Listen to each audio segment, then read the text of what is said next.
Assalamualaikum warahmatullahi wabarakatuh. Alhamdulillahillazi arsala rasulahu bil huda wa dinil haq liyuzhirahu 'ala dini kulli walau karihal musyrikun walau karihal munafiqun. Yang terhormat Ibu Mega Amelia Putri selaku pembimbing 1, dan yang terhormat Bapak Roni Afrizal sebagai pembimbing 2, dan yang sama-sama kita hormati Ibu Darneti selaku narasumber pada seminar hasil kali ini. Baiklah, perkenalkan, saya Lydia Maharani akan menyampaikan hasil penelitian saya mengenai analisis pemasaran biji kakao di Kecamatan Guguk, Kabupaten 50 Kota. Langsung saja kita masuki latar belakang. Yang pertama adalah kakao. Kecamatan Guguk merupakan salah satu sentral produksi kakao di Kabupaten 50 Kota. Daerah ini mempunyai potensi yang tinggi terhadap perkembangan kakao di Sumatera Barat. Hasil produksi kakao di Kecamatan Guguk pada tahun 2018 yaitu sebesar 289,90 ton, dan pada tahun 2019 meningkat menjadi 456,77 ton. Semakin meningkatnya produksi kakao di Kecamatan Guguk seharusnya diimbangi dengan pemasaran yang baik. Pemasaran kakao agar dapat menguasai pasar yang lebih luas, petani perlu melibatkan beberapa lembaga pemasaran agar dapat menyeluruhkan produk dengan cepat. Permasalahan yang sering dijumpai dalam pemasaran biji kakao adalah fluktuasi harga. Fluktuasi harga biji kakao juga berkaitan dengan pola pemasaran yang terbentuk dari besarnya margin. Peranan pedagang sangat mempengaruhi pemasaran biji kakao, terutama dalam pembelian hasil produksi. Dalam pemasaran biji kakao sering terjadi perbedaan harga di tingkat petani dengan harga di tingkat pedagang.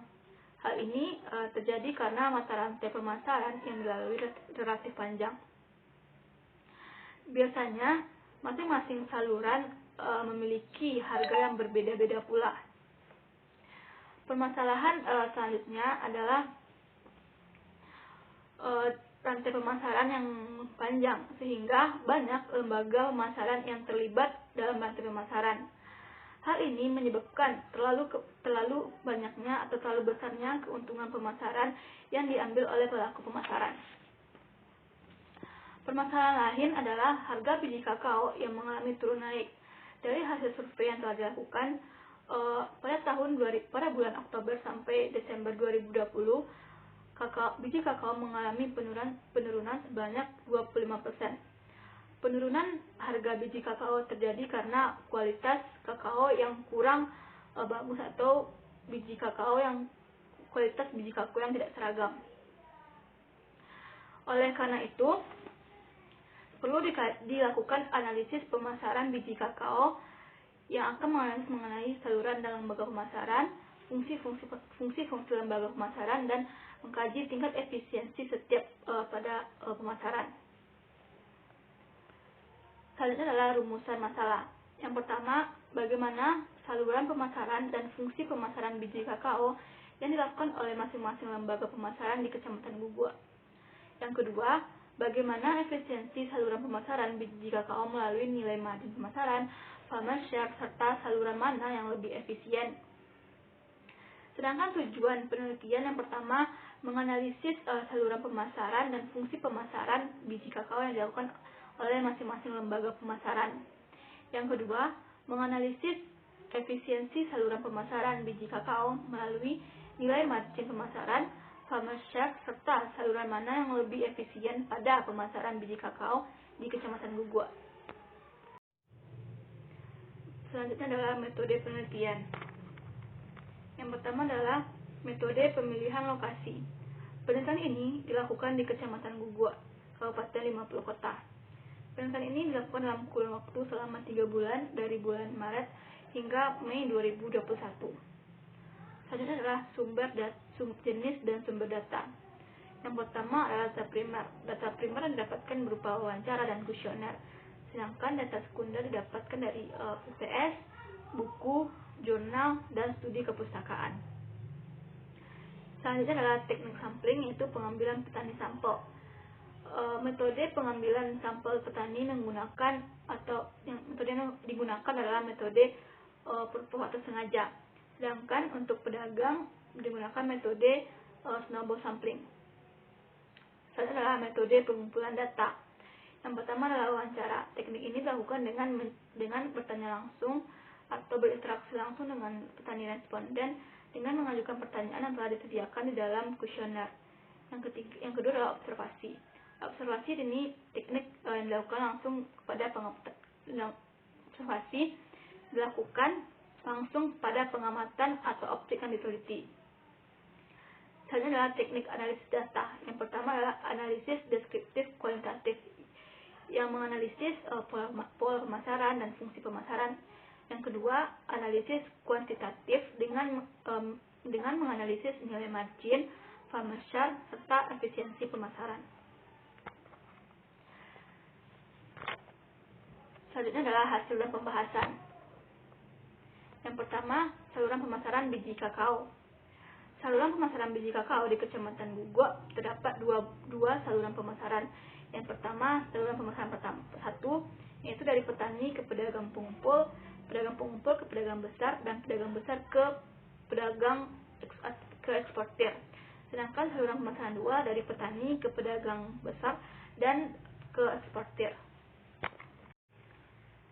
Gambar tersebut menjelaskan bahwa saluran-saluran pemasaran yang dimulai dari petani di Kecamatan Guguk hingga kepada eksportir, sebanyak 20 orang petani memasarkan biji kakao ke pedagang pengumpul dengan rata-rata produksi sebanyak 43,93%. Dan 10 orang petani menjual ke pedagang besar dengan rata-rata produksi sebanyak 66,06%.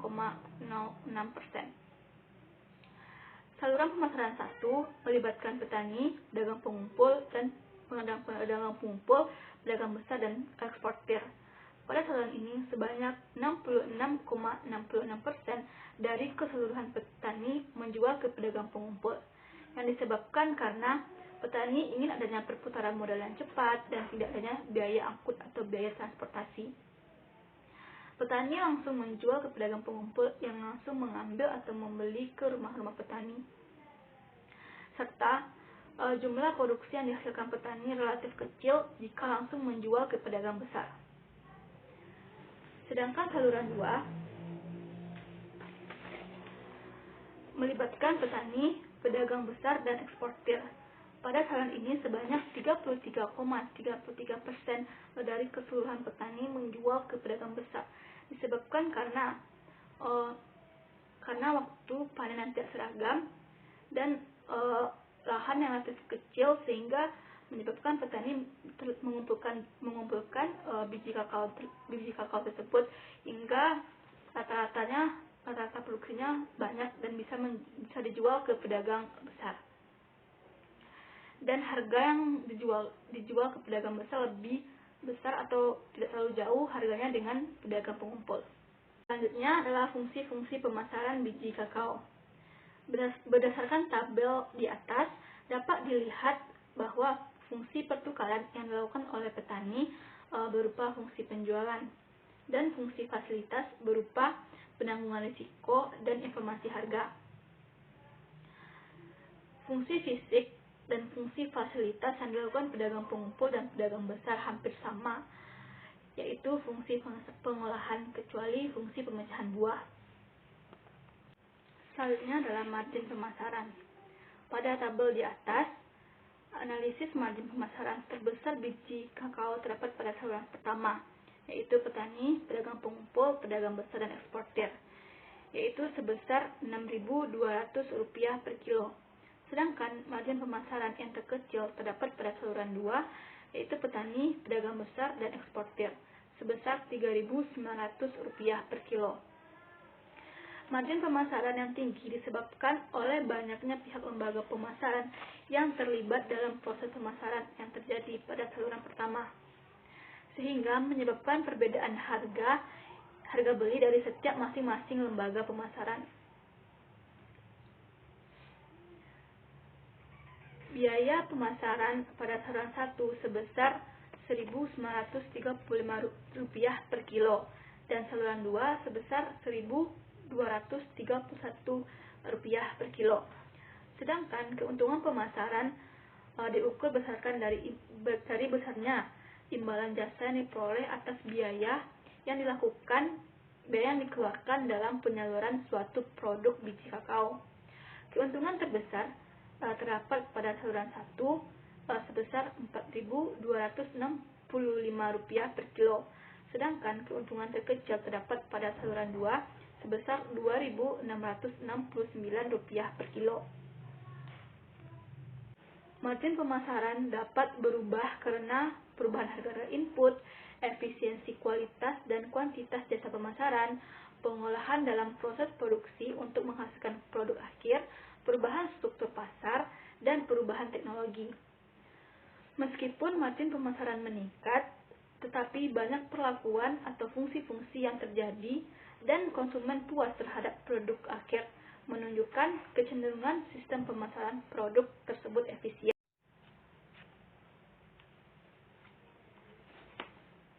Pada gambar di atas menunjukkan farmer share saluran pemasaran yang diperoleh petani melalui saluran pemasaran 1 dengan persentase sebesar 80% dan saluran 2 dengan persentase sebesar 87,42%. Yang dapat dikatakan bahwa share yang diterima petani tergolong tinggi. Hal ini dikarenakan share yang diterima petani lebih dari 80%. Selanjutnya adalah efisiensi pemasaran. Pada tabel di atas menunjukkan bahwa saluran 2 memiliki nilai farmer share lebih besar daripada saluran 1. Hal ini dapat dilihat pada saluran 1 yang memiliki nilai margin paling tinggi yaitu sebesar Rp6.200 per kilo, sehingga farmer share yang lebih rendah sebesar 80% dengan total keuntungan lebih besar dari saluran 2, yaitu sebesar Rp4.265 per kilo. Sedangkan saluran 2 memiliki nilai margin lebih rendah sebesar Rp3.900 per kilo dengan nilai farmer share yang sebesar 87,42% dengan total keuntungan Rp2.669 per kilo. Selanjutnya adalah kesimpulan dan saran.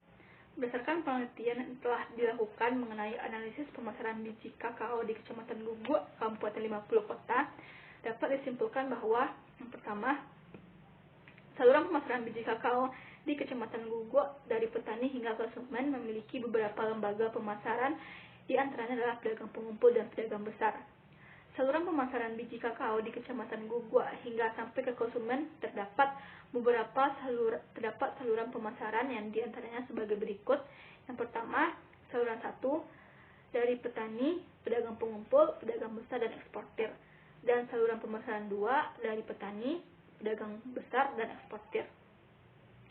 Kesimpulan yang kedua adalah fungsi pemasaran pada masing-masing saluran pemasaran adalah fungsi pertukaran yang dilakukan petani, yaitu melakukan fungsi penjualan, fungsi fasilitas berupa penanggulangan risiko, informasi harga. Untuk pedagang pengumpul melakukan fungsi pertukaran yang yaitu fungsi pembelian dan penjualan. Fungsi fisik, hampir semua fungsi pemasaran dilakukan kecuali fungsi pemecahan buah. Dan fungsi fasilitas berupa pembiayaan, penanggulangan risiko, dan informasi harga. Sama halnya dengan pedagang pengumpul, pedagang besar juga melakukan semua fungsi pemasaran yang sama. Kesimpulan yang ketiga, total biaya dan margin terbesar pada pemasaran biji kakao terdapat pada saluran 1, yaitu sebesar Rp1.935 per kilo dan Rp6.400 per kilo. Sementara farmer share saluran pemasaran 2 lebih efisien jika dibandingkan dengan saluran pemasaran 1, yaitu sebesar 87,42%. Kesimpulan keempat, saluran pemasaran lebih efisien adalah saluran 2 karena biaya pemasarannya sebesar Rp1.231 dan memiliki margin lebih kecil dari saluran 1 sebesar Rp3.900 per kilo. Dan farmer share sebesar 87,42% dengan jumlah lembaga pemasaran di saluran 2 lebih sedikit. Selanjutnya adalah saran. Yang pertama, petani harus terus mengupayakan peningkatan produksi yang disertai dengan perbaikan kualitas dan mutu biji kakao dengan melakukan proses pengeringan atau penyembuhan optimal. Yang kedua, melihat cara pemasaran biji kakao yang dilakukan oleh petani, petani harus lebih memperhatikan cara memasarkan biji kakao sehingga akan meningkatkannya pendapatan petani. Yang ketiga, agar efisiensi pemasaran biji kakao tercapai, perlu adanya pemberdayaan petani untuk memasarkan sendiri atau memiliki alternatif pasar yang banyak, tidak hanya menjual kepada satu orang saja. Dan pemberian informasi yang lebih luas untuk semua lembaga yang terlibat dalam sistem pemasaran. Daftar pustaka dan sekian yang dapat saya sampaikan pada seminar hasil pada kali ini. Saya mohon maaf apabila ada kesalahan. Sesuai dengan Nabilahi Taufiq Hidayah. Assalamualaikum warahmatullahi wabarakatuh.